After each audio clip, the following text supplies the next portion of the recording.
Okay, so data privacy, algorithmic bias, AI. It's a lot. Sometimes it feels like everything is about AI these days. You know what I mean? It's definitely a hot topic, and for good reason. For good reason, right? Like I get creeped out every time I see an ad for something I was literally just thinking about. Makes you wonder, like, what do they know? Yeah, it can feel like your phone is listening to your thoughts sometimes, Yeah. right? But it's really about the data. Right, the data. You've been doing a deep dive into all this research on AI, and it looks like there are two big things in there: data privacy protection and then mitigating algorithmic bias. Exactly. Those are the two key areas I've been focusing on. So let's start with data privacy protection.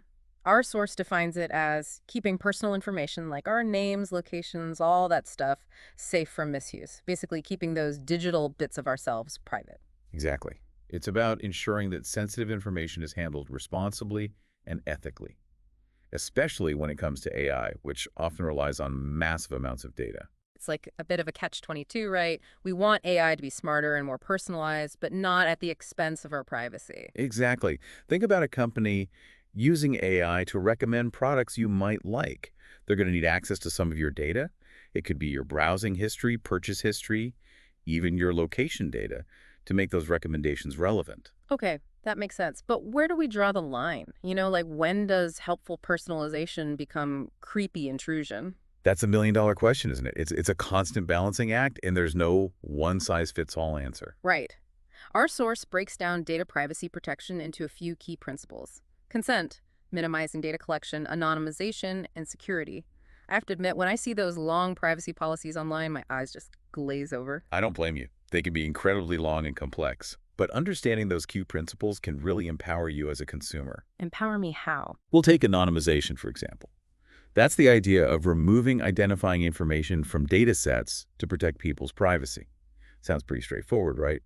But it's a lot more complicated than it seems. How so? Even when data is anonymized, there's always a risk that it could be de-anonymized. Basically, with enough digging, someone could potentially connect the dots back to you. It's a significant challenge. So even if a company says they've anonymized my data, there's still a chance someone could figure out it's me. That's a little unsettling. It is, and it highlights why understanding these principles is so important. It's not enough for companies to just say they're protecting your data. They need to be transparent about how they're doing it, and consumers need to be informed enough to ask the right questions. So it's a two-way street. We can't just bury our heads in the sand and hope for the best. Exactly. We need to be informed and engaged, and that's where things like GDPR and the CPA come in. Right. Those are those big data privacy regulations everyone's been talking about. To be honest, I know they're a big deal, but I'm not exactly sure what they do. Basically, they set stricter rules for how companies can collect, store, and use our personal data.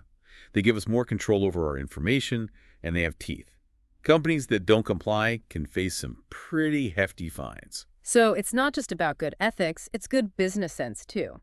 Makes sense why companies are finally starting to take this seriously. Hefty fines, yeah, that'll get their attention. Okay, so data privacy, that's one big thing. But then there's this whole other side of AI, this algorithmic bias thing. Honestly, it feels like something out of a sci-fi movie, like robots taking over the world. Well, it's not quite robots taking over the world, Yeah. but it is something we need to be mindful of. Think of it this way. Algorithmic bias is basically when an AI system ends up being, well, biased. Okay, that makes sense, but how does that even happen? Like, isn't AI supposed to be objective? It is, but the thing is, AI learns from data. And if that data is biased in some way, then the AI can pick up on those biases and perpetuate them. So it's like a digital echo chamber of bias. Exactly. Let's say you're training an AI system to help banks decide who gets approved for a loan. If the historical data it's learning from shows that people in a certain zip code were denied loans more often, even if those decisions were discriminatory, the AI might learn to unfairly penalize applicants from that zip code. Wow, so even if the AI isn't programmed to be biased, it can still learn to be biased based on the data it's fed.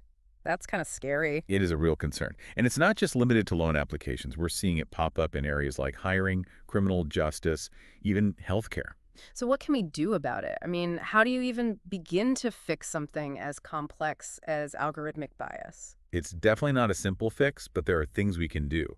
Our source talks about things like using more diverse training data, doing regular audits of these systems, and being more transparent about how these algorithms are actually working. Okay, those all sound like good ideas, but can you break them down a little? I mean, what does that actually look like in practice? Sure, let's take diverse training data, for example. Imagine you're building an AI system for self-driving cars. You wouldn't just train it on data from perfectly sunny days, right? Right, you'd want it to be able to handle all sorts of weather conditions. Exactly. You'd want it to have experience with rain, snow, fog, you name it.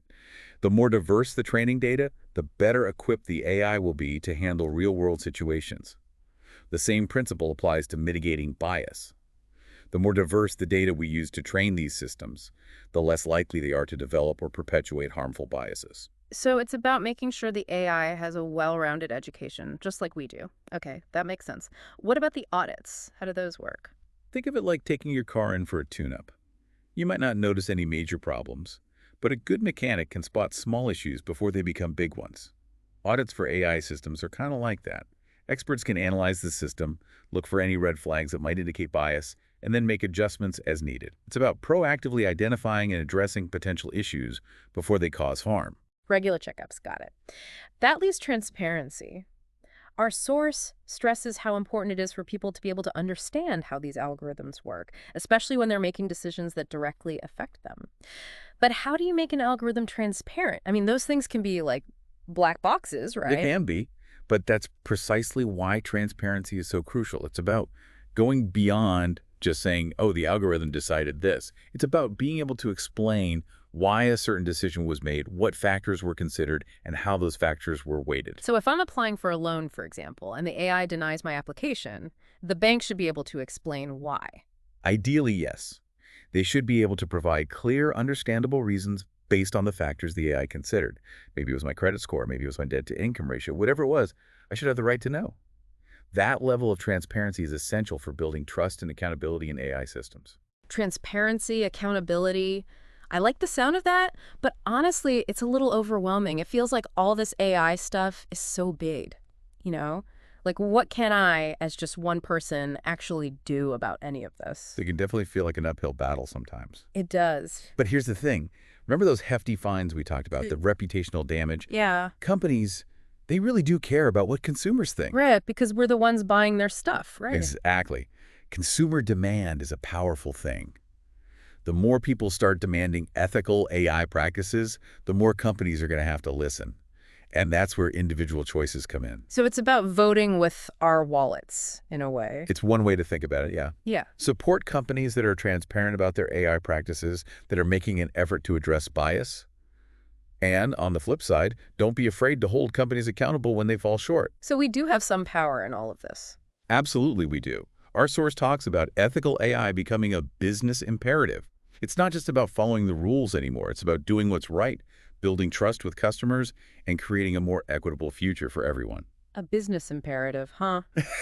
That's kind of a hopeful thought. You know, this whole conversation reminds me of this article I read about how some companies were using AI to help them hire people, but the AI ended up discriminating against women. Oh, I think I remember reading about that. It turned out the AI had been trained on data that favored men for certain roles, so it basically learned to perpetuate those biases. Exactly. And it wasn't like anyone had explicitly programmed it to do that. It's just that the data itself was skewed. Yeah. It really highlights how important diversity is, not just in the tech industry, but in every aspect of AI development. It does. We need diverse teams, diverse perspectives, and diverse data sets to ensure that these systems are fair and equitable for everyone. So as we wrap up this deep dive into the world of AI, data privacy, and all that jazz, what's the key takeaway for our listeners? What's the one thing you really want them to remember?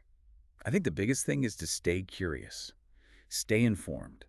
Don't be afraid to ask questions about how AI is being used in your life, in your work, and in the world around you. Right, because knowledge is power. Exactly. The more we understand about these technologies, the better equipped we'll be to navigate the challenges and opportunities they present. And the more we engage in these conversations, the more we can shape the future of AI in a way that benefits everyone. Couldn't have said it better myself. Sure. It's been awesome unpacking all of this with you today. For our listeners who want to learn more, we'll have links to all sorts of resources in our show notes, so definitely check those out. And remember, the future of AI is not predetermined. It's up to all of us to shape it. Until next time, keep those questions coming and keep diving deep.